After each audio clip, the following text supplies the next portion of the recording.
Welcome to Hood Champion Boxing and Sports. In boxing, you find a way to win or you find a way to lose. What happened with Crawford and Canelo? It was Floyd. It was Floyd Mayweather. Mayweather told Canelo, don't take that fight with Bud. You're going to ruin your legacy. You got nothing to gain. Yeah, you're going to make some money, but you lose it against Crawford. That makes Crawford an all-time great. And hey, Canelo, that means you're going to make Crawford greater than me. So we can't do that. At least that's what some boxing fans are saying. Blame it on the Floyd. Yo, man, get out of here with that bullshit. You think Canelo going to listen to Floyd Mayweather? Get out of here. But it does sound like something Floyd would do, especially when you see Floyd got involved with Ryan Garcia and Devin Haney and, stirred the pot a bit with that and almost derailed that fight. But there are people saying they believe Floyd had everything to do with this fight falling apart. Now, I'm going to tell you one thing.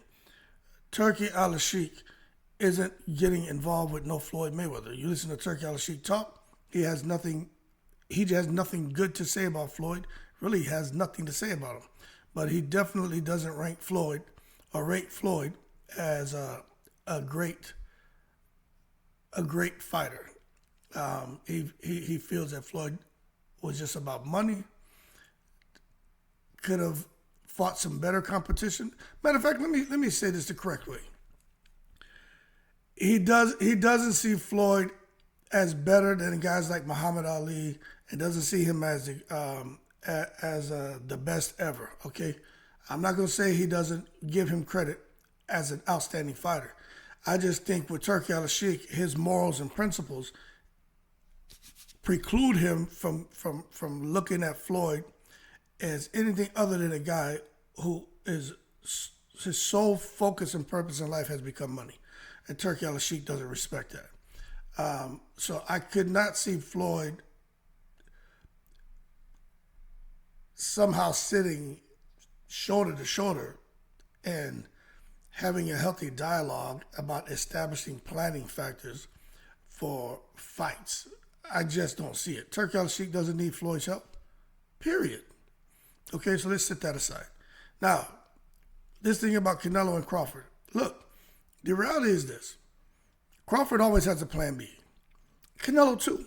You can't tell me that Canelo and Crawford haven't spoken on the phone. I truly believe Canelo and Crawford have had a discussion about, hey, we can go this route, it can go this route. Turki Alalshikh's involved. I'm sure that there have been some cross communication athwart the three parties, and I'm sure they've all collectively agreed to, when they came out from behind that door, having their discussions, to all step out and be on the same sheet of music. And I believe they all agree that, okay, Canelo's going to do this, Crawford's going to do that. What? I don't know, but you got to look. A couple things happened here. Benavidez and Jake Paul, okay? And then for Crawford, you got, Mercedes Ali, you got Boots, you got Jamel Charlo. So there's some options on the table. But when I look at it, I'm going to tell you, you cannot make me believe that Terrence Crawford, after getting the Canelo fight, finalizing the deal, that a better opportunity came up for him, better than Canelo. As far as the money, as far as the opponent. There's nothing better than that. Unless Crawford's fighting Jake Paul. Could be. But again, I don't know. But for Canelo now, when you take a look at it, are there any options out there for Canelo that's much better than Terrence Crawford? Jake Paul, we know for sure Jake Paul wants that. We know for sure that'd be a huge payday for Canelo, okay? And then I'd say Benavidez. Now, the reason I'm throwing that out there is not because I think Canelo's like, yeah, I want that fight. No, I don't think that's the case at all. But I think Turki Alalshikh would want that fight. And although I think Turki Alalshikh is looking at Benavidez for the winner of Bivol and Bertabiev, I also think he's I think he's kind of exploring all alternatives. And I also know with Turki Alalshikh, he may have something set in place today, but he'll find that he may say, you know what, this right here may be a better route as far as matchmaking, and he'll come and scrap that and then kind of go and reset. And now you have a fight that was going to happen that's been broken apart, and now he has those two individuals going a different direction. But when it comes to Canelo and Crawford, let me tell you something. I see like 80% of people think Floyd Mayweather caused this. Normally I would, first, I entertain all conversations. But I'm going to tell you, I just don't see Floyd Mayweather being able to affect change when it comes to Turki Alalshikh's business. Period. I don't see it. Jake Paul, I think Jake Paul would have more sway in a Canelo-Crawford fight not happening than Mayweather just sitting on the sideline worrying about his damn legacy and Crawford surpassing him. I definitely feel that Jake Paul would have more sway. You got to understand, Jake Paul,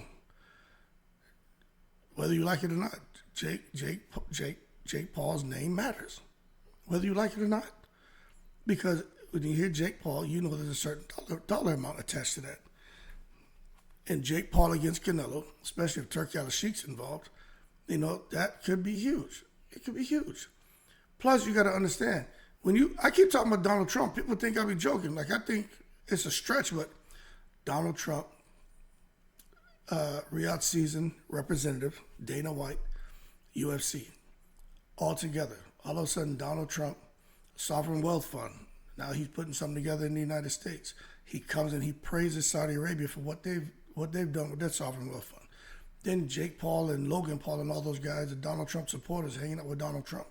I mean, when I start looking at this, I'm like, man, we could stitch together a pretty interesting conspiracy theory where it's these certain entities now are coming together and working with Turki Alalshikh and Riyadh season to do business that benefits everyone. Turki Alalshikh's looking to expand and really, infiltrate the market here in America, which they've started. But they can really grow their efforts, tenfold, and profit margins 10, 20-fold with the right support and the right people are willing to go on record and speak on their behalf and give them the support they need. But that being said, the truth unveiled, it was Floyd. If anybody's going to be able to affect change and disrupt the planning factors set in place, it ain't Floyd Mayweather. It's probably Jake Paul. And if there's anyone here who's going to end up losing out on the deal, it's Crawford, because Canelo's the big money fight.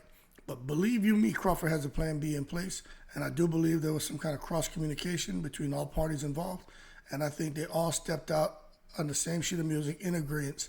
This is what we're going to do for your fight in the next couple months, and this is what we're going to do later this year. Even if Crawford and Canelo don't fight, I still believe that there's a plan for Turki Alalshikh, since he got involved with both of them, to take care of both of them. Now, this thing about Crawford wanted 50-50 split and then negotiating this and wanted the rematch, that shit is stupid. That's not how that works with Turki Alalshikh. You negotiate your price with Turki Alalshikh, and that's it. And Turki Alalshikh works with the other individual. Crawford and Canelo's discussions with Turki Alalshikh are independent of each other. There is no Crawford's representatives meet with Turki, Canelo's reps, and Turki has this one pot of money that he's going to allot to the fight and say, okay, I have $200 million. I can't give Crawford $100 million. I can't give Canelo $100. I can't give Canelo $150 because now I'm exceeding my budget by $50 million. That's not how that shit works. Crawford comes to Turki. If Turki says you're getting $100 million, that's it.